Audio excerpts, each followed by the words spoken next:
Bismillahirrahmanirrahim. Assalamualaikum warahmatullahi wabarakatuh.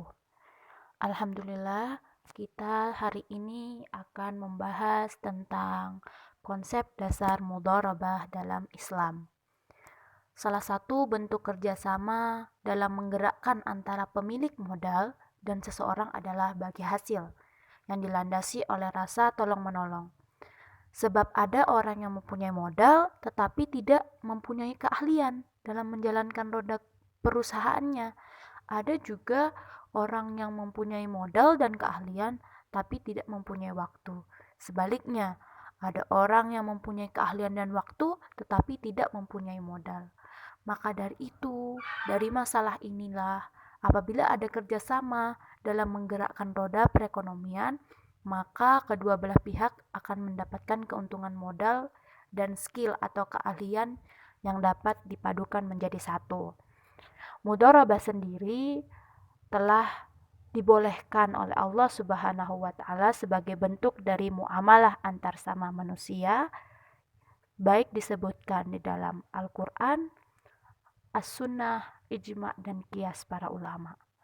Di dalam Al-Qur'an sendiri tidak ada dalil yang menjadi dasar, namun jual beli tetap diperbolehkan.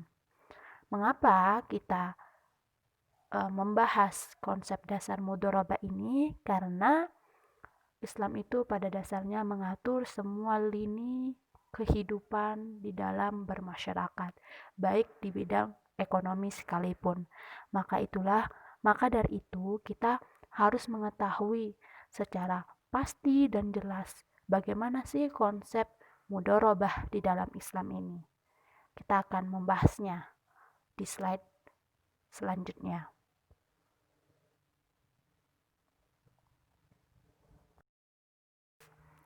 Baiklah, kita akan memasuki pada materi yang pertama, yaitu tentang pengertian mudharabah.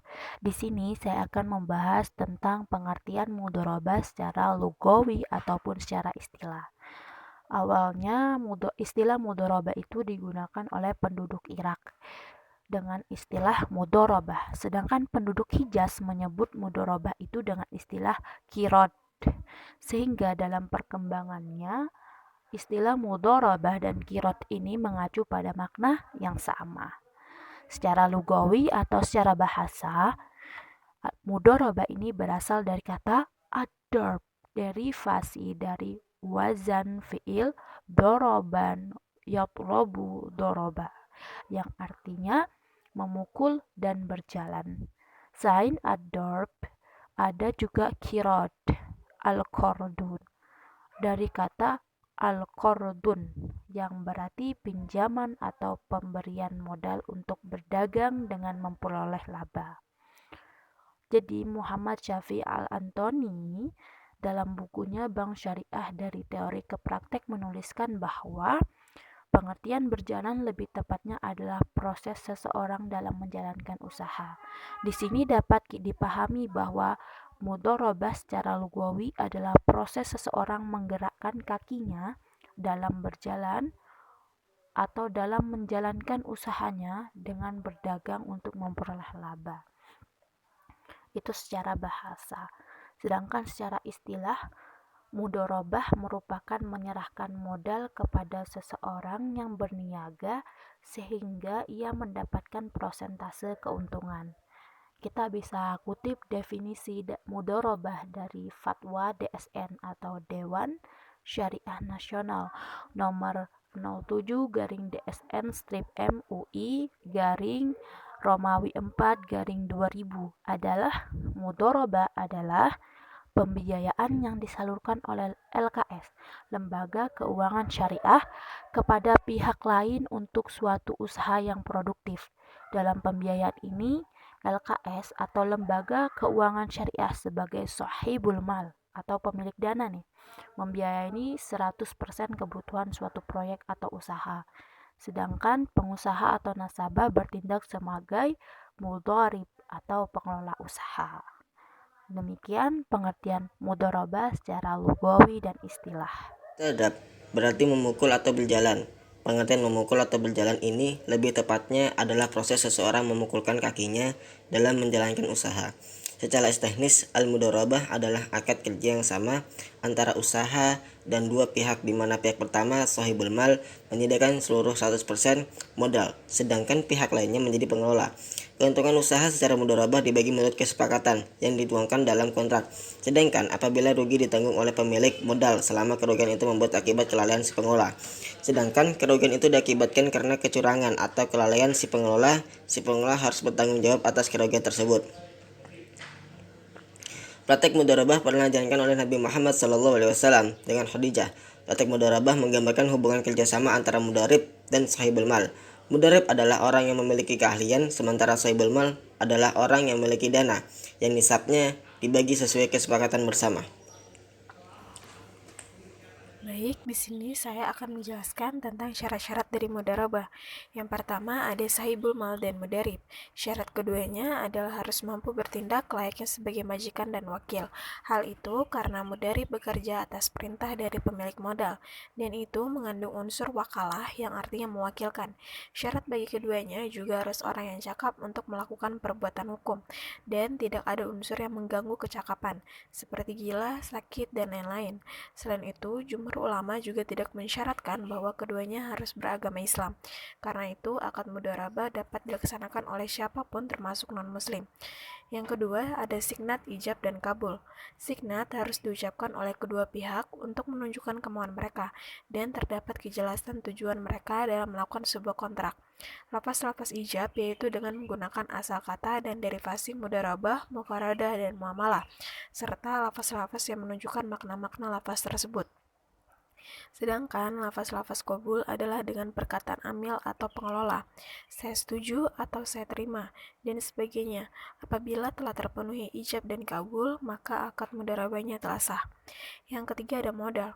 Modal adalah sejumlah uang yang diberikan oleh sahibul mal kepada mudarib untuk tujuan investasi dalam akad mudharabah.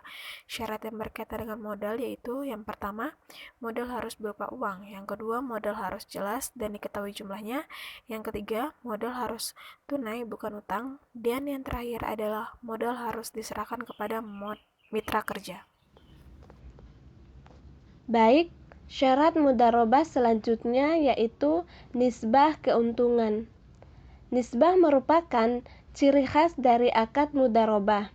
Kegunaan nisbah adalah untuk menunjukkan tingkat imbalan yang diterima oleh pihak-pihak yang terlibat dalam akad mudharabah.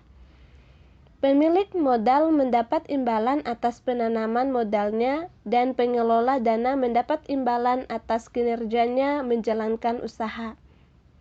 Dengan nisbah atau pembagian keuntungan ini, maka perselisihan di antara pihak-pihak yang terikat menjadi dapat dihindari. Syarat mudharabah selanjutnya yaitu pekerjaan atau jenis usaha. Pekerjaan atau usaha perdagangan merupakan kontribusi pengelola atau mudarib dalam kontrak mudharabah yang disediakan oleh pemilik modal. Pekerjaan dalam kaitan ini berhubungan dengan manajemen kontrak, mudharabah, dan ketentuan-ketentuan yang telah ditetapkan oleh kedua belah pihak dalam transaksi. Yang selanjutnya yaitu rukun mudharabah. Yang pertama yaitu pelaku. Dalam mudharabah harus ada dua pelaku, di mana yang bertindak sebagai pemilik modal dan yang lainnya menjadi pelaksana usaha. Yang kedua yaitu objek mudharabah. Objek mudharabah merupakan konsekuensi logis dari tindakan yang dilakukan oleh para pelaku. Pemilik modal menyertakan modalnya sebagai objek mudharabah, sedangkan pelaku usaha menyerahkan kerjanya sebagai objek mudharabah. Modal yang diserahkan bisa bentuk uang atau barang yang dirinci berapa nilai uangnya, sedangkan kerja yang diserahkan bisa berbentuk keahlian, keterampilan, selling skill, manajemen skill, dan lain-lain. 3. Persetujuan kedua belah pihak atau ijab kabul. Persetujuan dari kedua pihak adalah konsekuensi prinsip sama-sama rela atau antarodin minkum. Artinya, kedua pihak harus sepakat untuk sama-sama mengikatkan diri dalam akad mudharabah. Pemilik modal setuju sebagai tugasnya untuk menyediakan dana dan sisi lain pelaksanaan usaha persetujuan dengan tanggung jawab menyerahkan keahlian kerjanya. 4. Nisbah keuntungan.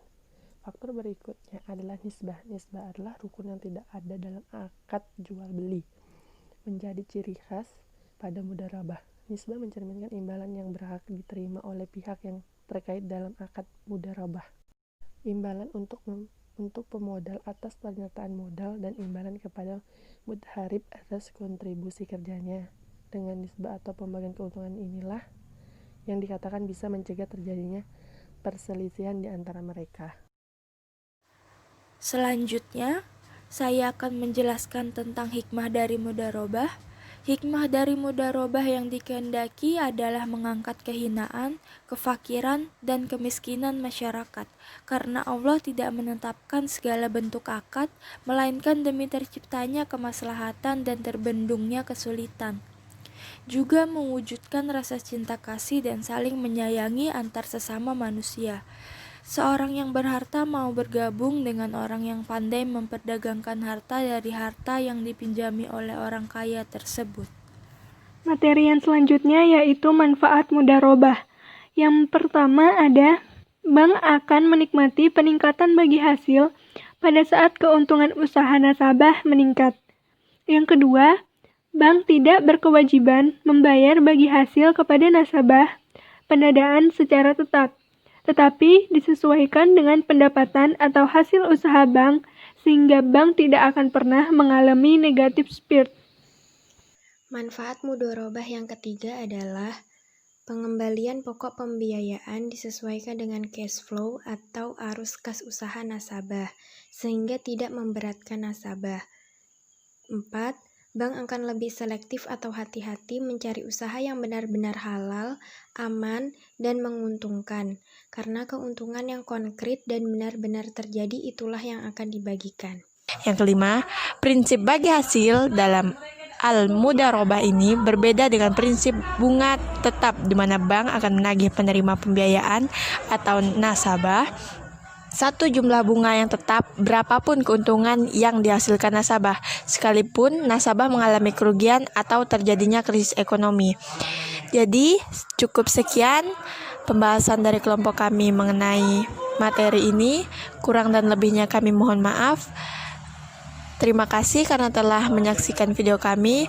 Wabillahi taufiq wal hidayah. Assalamualaikum warahmatullahi wabarakatuh. Terima kasih.